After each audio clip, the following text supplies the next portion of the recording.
Alrighties, welcome back to Whiskey with E. I'm Eric. Now, we are going to continue with some blending shenanigans. I know, I thought I was done with it, but we're never done with blending because every time we get a new bottle, we're trying something. So for everyone that doesn't know, I recently uncorked the Blantons, I know, it's kind of at a very sad fill line level, but we poured some out of this into the Redgum wood that we've been using for a lot of our little blending experiments. So you know what, we're going to compare them to see what that wood has done, because there is nothing else in that cup but the Blantons and that Redgum wood that has had so many things soaked in it. Alrighty, so let's pour up some Blantons and let's pour up some of this. Here we go. Alrighty, so we're putting the Blantons in this one. Just a little bit. I mean, sorry about the lighting. Oh, maybe we got to... Alright, here we go. So the Blantons, the dumped on the 10th, 1921 from barrel 381. Alrighties. Like I said, definitely not worth the whole hype and the whole chasing after it. Definitely don't pay above retail for this. You know, if you're looking at it like it's a special occasion pour, like look what I'm doing with it to make it a bit more special. If that puts things in perspective, I'm not saying it's not a bad, like I'm not saying it's a bad tasting bourbon. It's a good tasting bourbon, but it's not the most complex bourbon. It's not the longest finished bourbon. And personally, if I was having something of a special occasion pour, maybe you'd be more like Master's Keeps bottles or something like that. Now that is a special occasion pour. Alrighty, that is the Blantons. Now this is the glass with the Australian Redgum wood. Now I believe there is some wood in here as well that we were soaking the 1990s Galway pipe in there as well. So let's extract some out and we'll put it in the cup. Here we go. Let's see how much that is in the Glen. Maybe we'll just grab a little bit more. If need be, we can always fill it up with more Blantons. I know everyone's heart's probably breaking. Everyone that likes to nurse the bottles and keep them on the shelf is probably like, what are you doing? Alright, now let's sit that up here and let's have a color comparison. Honestly, can you guys see that? I mean, apart from seeing how dirty my glass is, can you see how there's a yellow tinge in that? And this one is heading towards more of the caramel color. So honestly, a bit of wood. You know, keep in mind, wood, the oak, the barrel is what gives the whiskey the color and most of its flavor, all right? So that is just after 2 days, guys. 2 days. All right, so here we go. You know what? We'll have a nose of the original, you know, the Blantons first, and then we'll have a look at how the Blantons is with the Redgum. Here we go. The Blantons note. I mean, check out the review if you want to actually get in depth with it, but honestly, it's just sweet up front, you know, those kind of red fruits, the raspberries, the cherry kind of notes. You have an oak presence there, but it's not like a well-aged, deep, dark, rich oak or anything like that. But overall, it is a pleasant bourbon nose. Like, you can't really hate on it, apart from you want it to have a longer finish and all that. But I guess that's what the straight from the barrels are going to be for. Alrighties. Now, let's compare it to the soaked in Redgum version. Oh, come on now. It's just this on steroids. I mean, the color difference says it all. there is just more, I'm going to say more oak. Even though it's red gum, it is a wood, so you're getting more of a woody element. I'm not saying it's overly red gummy or overly woody. Keep in mind that wood has had bookers soaked in it. It's had overproof rums. You know, it's had, there is some things of, you know, that's been soaked in the port in it. So there is sweetness. Oh, it's had the Lagavulin special release from 2022, so there's a smoky element. Oh my goodness, you know what? I like this nose. This is like bright. Compared to this is like, if you didn't know any better, you'd be like, oh, this is a more well-aged bourbon and this is a more younger bourbon. See, the things you can do with just adding, you know, your Blantons into some wood chips, let's just call it, you know? All right, you know what? Let's have a sip of the normal Blantons first.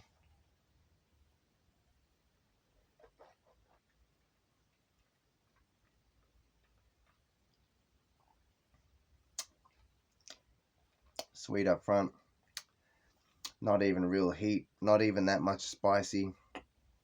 It rolls into the oak and then it just drops off. Not even like a long oaky finish. I mean, it just hits the oak and then it just goes, all right? Oh my goodness. That's why you just keep drinking it.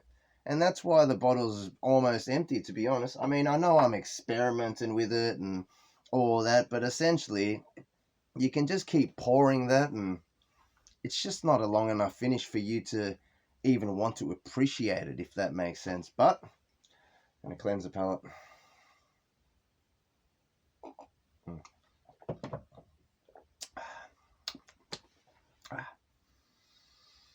Smell your skin, reset the nose. Here we go.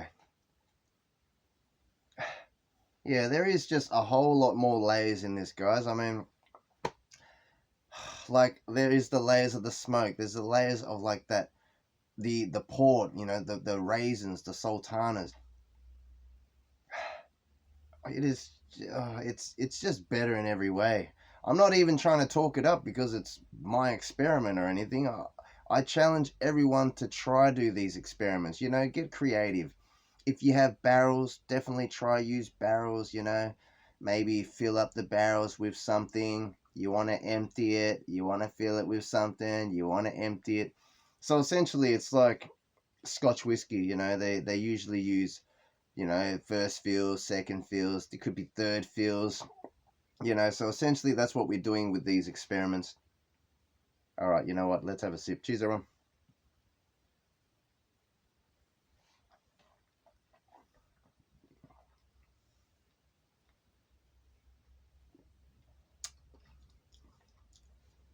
All right, while it still is very soft on the palate, all right, there is still sweet up front, but mid palate, you're getting that red gum, like the red gum wood itself just comes in. Then it kind of transitions to be like the oaky kind of finish. Then it falls off. But honestly, it's all about the base. Like, you know, normally I want to have a barrel proof kind of base. You know, you want to let that barrel proof absorb all the flavor, and then you want to kind of proof it down with lower proof bourbons. You know, instead of using water to proof down your blends, you can just use lower proof bourbons. But honestly, the finish is longer purely because of that extra woody influence. You know what? I'm going to have another sip. This is awesome, guys. I mean, I know it's just the Blanton soaked in that red gum wood, but it's already better than the Blantons. Mm. Yeah. Yeah. Mm. Mm. Mm. You know what?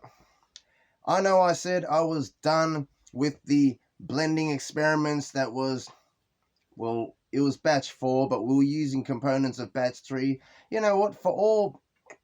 For science sake, maybe I'm just going to call it batch 3, you know. Since the batch 3 blend is emptied already, and that is just the Blantons in there, so essentially we used the batch 3 with the batch 4. You know, this is so confusing, isn't it? That's why we're just going to call it batch 3. Alrighty. So, batch 3. I still haven't filled out the labels, obviously. It's just, you know, we keep bringing it down. We're going to have to add more labels because I have a feeling I'm going to add in some of this now. But let's give it a taste, guys. You know what? I might even rinse this glass a little. Alright, here we go.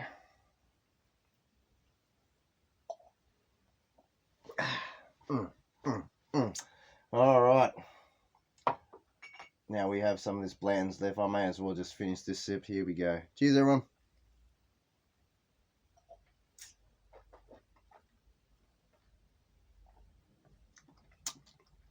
Yeah. The flavors just fall off too quick. The finish is just too short, honestly. But we know this is going to be flavoursome.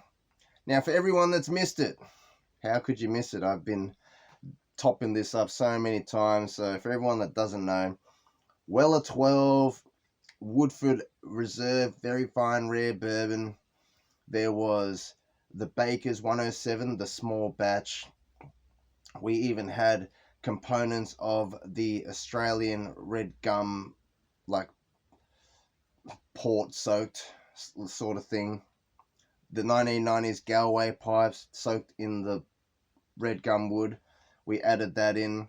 Then we even topped it up with some more Lagavulin special release from 2022 to give it more smoke. So now, let's have a taste. Here we go. Alright, this is definitely going to bring it down. Please ignore the dirty glass, hey. I really, this is a real spur of the moment. Oh my goodness. And we've taken it down to the line. Alrighties. Here we go. Alright, let's put that up. Put that here for now. Colour. Well, that is pretty dark, guys. I mean, I don't have any of that Blanton's left, but you can't compare it like that. You need to fill it in the glass, but I really don't want to pour any more of that Blanton's pointlessly, but not pointlessly, just to show you the colour difference. But anyways, let's check it out on the nose. Here we go. Oh, come on now. That is just layers and layers of notes of complexity, all right? There is the quintessential bourbons. There's the caramel, the vanilla, all that jazz. You know, but it's this raisin sultanas weaving through it, most likely from the port. And through it, there is just this Isla peaty smoke, campfire, bonfire smoke, just weaving through it.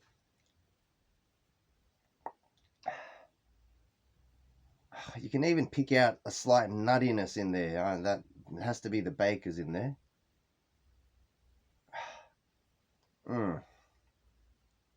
This is just beautiful, guys. All right, we are going past 30 minutes. I thought this was just going to be a quick, you know, shenanigans, but it's never quick with me, really. Here we go. We're just going to have a sip. Cheers, everyone. Who enjoys blending? Has anyone tried this yet? Come on now. It is a fun thing to do, guys. Always make it fun. Always enjoy these experiments.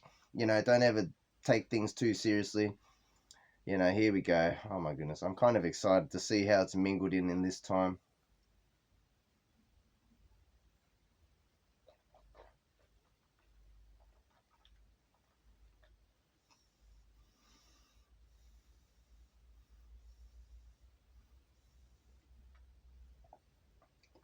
Oh. Oh. I mean, that's pretty good. But when you're breathing, I can kind of just pick out the Isla single malt. That's only in your breathing breath. While you're holding it in your mouth and you're breathing, you can kind of get that element of the Isla single malt in there. The finish, you're kind of picking up that port. It's like a real raisin, sultanery kind of, you can almost say chocolatey, but it's not there. Oh, you know what? It's pretty good. Oh my goodness. You know what? I'm going to have another sip. And I think we're going to add in some of the Blanton. So, batch 3 experiments continues. I thought this experiment was over. I thought I'm happy with this. And honestly, I am happy with it. It does taste awesome. But because the fill line just went down again, now you can see why infinity bottles are called infinity bottles. Obviously, you'd have a bigger infinity bottle than that. You'd use a big bottle, right? So it's almost like a Solera system, where, components of it could be from all the way back from whenever, whenever you started blending. If you keep drinking it down, you keep topping it up with things, is the elements of it all still there, still mingling? It's hard to really know the percent of things when you're doing a Solera style of system. Kind of like this. Every time I, try some, the fuel line goes down. We top it up, fuel line goes down. So essentially, how much of the Weller 12 and all that is still in there? A scientific man could probably work this out. Alrighties. You know what? I'm going to have another sip, guys. Cheers, everyone. Drink responsibly. Definitely get into your blends. Definitely experiment. I know a lot of people like to blend things, but maybe not a lot of people have tried it using different woods. Now, you can buy oak wood chips. You can even probably try char it yourself with a extreme jet lighter torch, all right?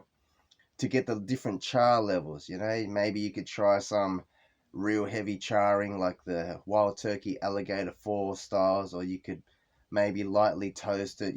This is all going to give different flavors in your whiskey. So just a thought. All right, here we go.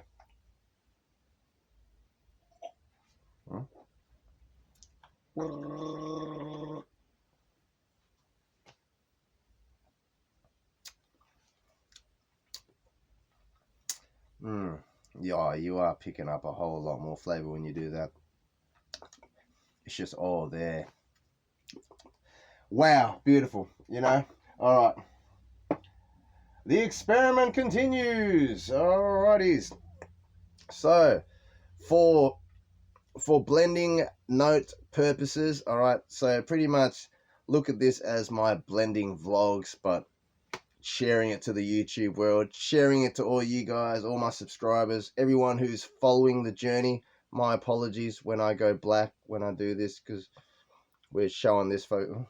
Sorry guys if that hurts your eyes. Here we go. All right, we're gonna add some in.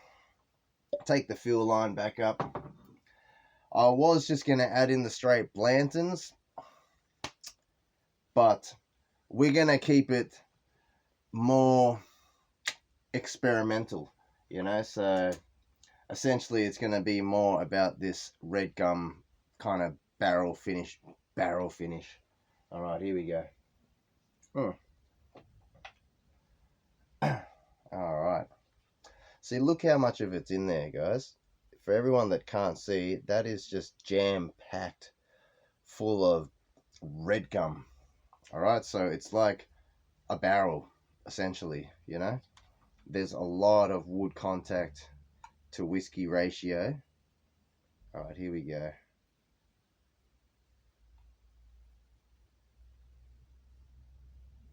All right, hold on. We'll get some more from here.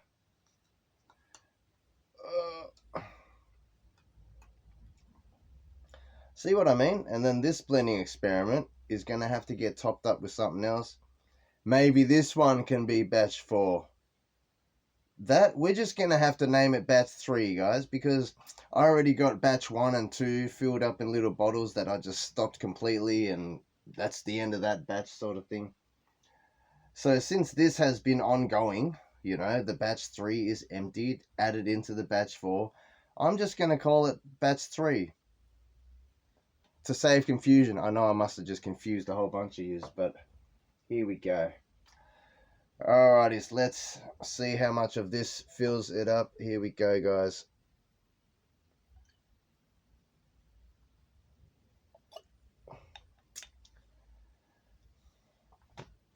Not even all the way. Alright. Looks like we're going to have to go for another. Alright, here we go.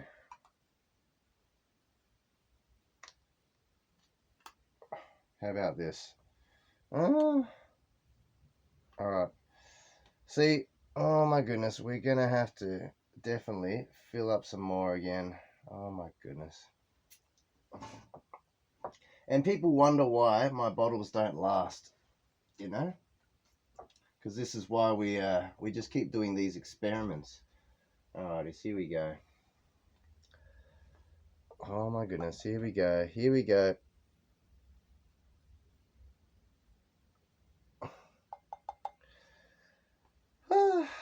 Alright.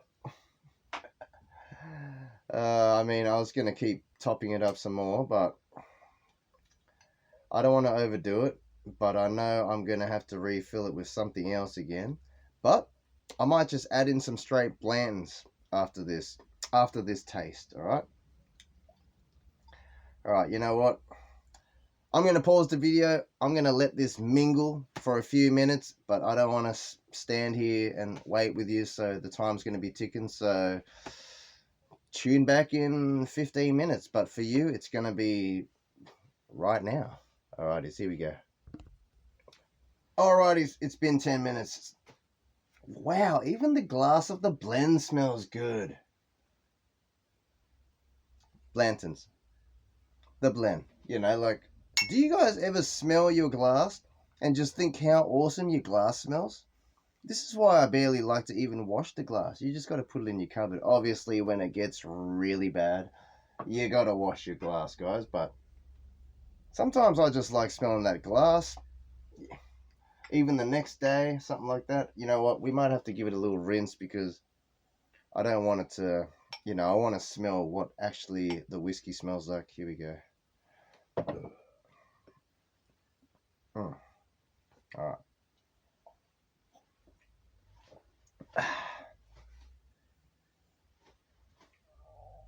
There you go. It's gone. Alrighty, here we go. Okay. So for argumentative sake, batch 3. Alright, here we go. Experimental blends. Here we go. That's a decent pour. That's going to be enough to add in some more Blantons. But don't worry, I'm not going to pause it for another 10 minutes and add in, you know, wait for the Blantons to, you know, mellow in there. Because essentially we are using the Blantons. It's just Blantons that we've soaked in the Redgum wood, alright? Alrighty, so here we go on the nose.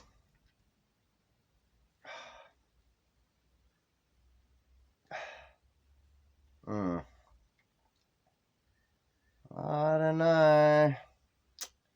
Maybe I liked it more before. But keep in mind, if I let this sit for the whole night, maybe all those other notes will start to come out. I mean, this has only been 10 minutes worth of mingling, guys. Alright, here we go. So all those notes, the Lagavulin, smokiness, it's all there still. It's just all in the background. So it's not as dominant now. Alright. Same with that port influence. It's not as dominant now. You know, now it's more like you're smelling a good, complex bourbon. But I am just curious to see if the Lagavulin, like that single malt, is still going to be in the breath when I breathe. So let's check that out. Cheers, everyone.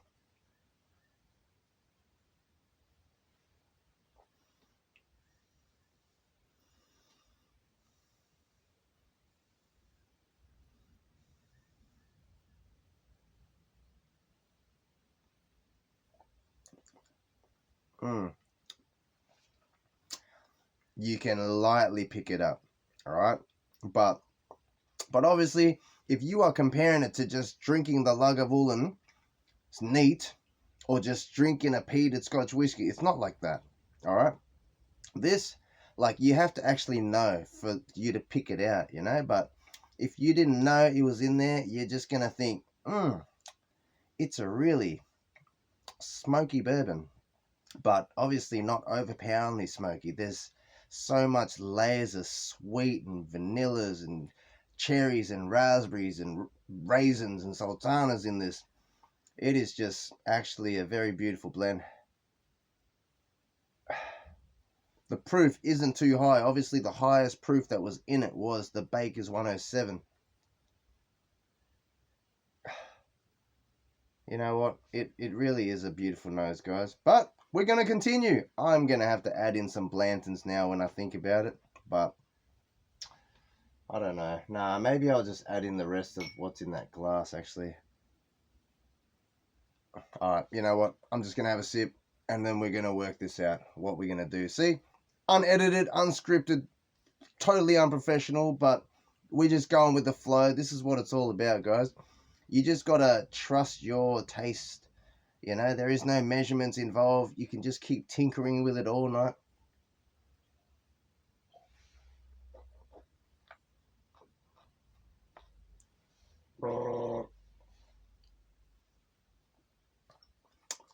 Mm. Mm. Mm. All right. No. I think I am going to add in more of this. And then, you know, if need be, we could always fill up this with more straight Blantons, to be honest. But for science and for full transparency, we're using this. All right, here we go.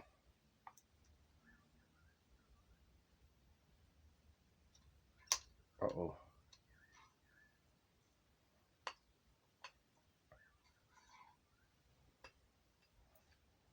Is that going to be enough?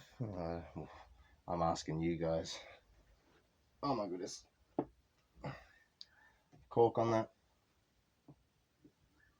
All right, here we go. Oh my goodness. See what I mean? We keep sampling, it keeps coming down, we'll keep topping it up, but I think this is going to be it, guys. Until I have another sip and feel like I need to top it up again. Until you wax seal it, alright? If you wax seal it, then that's it. The blend is over. Oh, it's just dripping out. Here we go. We're topping it up again. Here we go.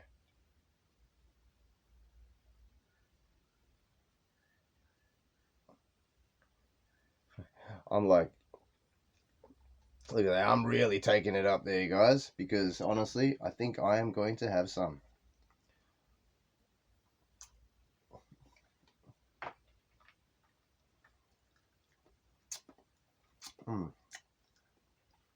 Oh my goodness. Oh my goodness. That was really dangerous.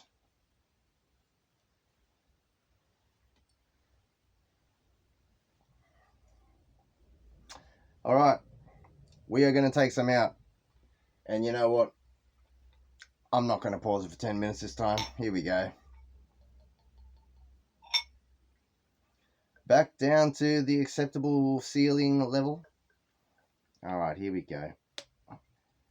Hopefully that is done. I mean, even though I know I want it to be a higher proof, but you know what? I'm going to look at it like this is a lower proof blend. There you go. I know I love my barrel proofs, but this would be good to give to someone who doesn't really handle the barrel proofs really well. Wants something different, complex, something that they've never tasted before. Like, there is no bourbon out in the market that's going to taste like this, you know? And that is what it's all about. You are creating something that no one else has, unless they go buy the components, they go do the wood thing, you know, soaking it in all these different things, you know, like, for starters, you need some Australian Redgum wood, and I don't think a lot of people in America would have some Australian Redgum wood. So this is why I enjoy this, because it's making it truly unique. It's making it my own, you know? Like, you know, you can easily just buy, you know, readily available bourbons on your shelf and do some portions, but, you know, like, essentially, as fun as that is and as awesome of flavors you can find, essentially, it still doesn't make it fully uniquely, you know, totally rare if you're going to look at it that way. Everyone can possibly still make these blends, which is a good thing. It's good to share everyone's blends. You know, I've heard of all sorts of different blends, but mate, doing this,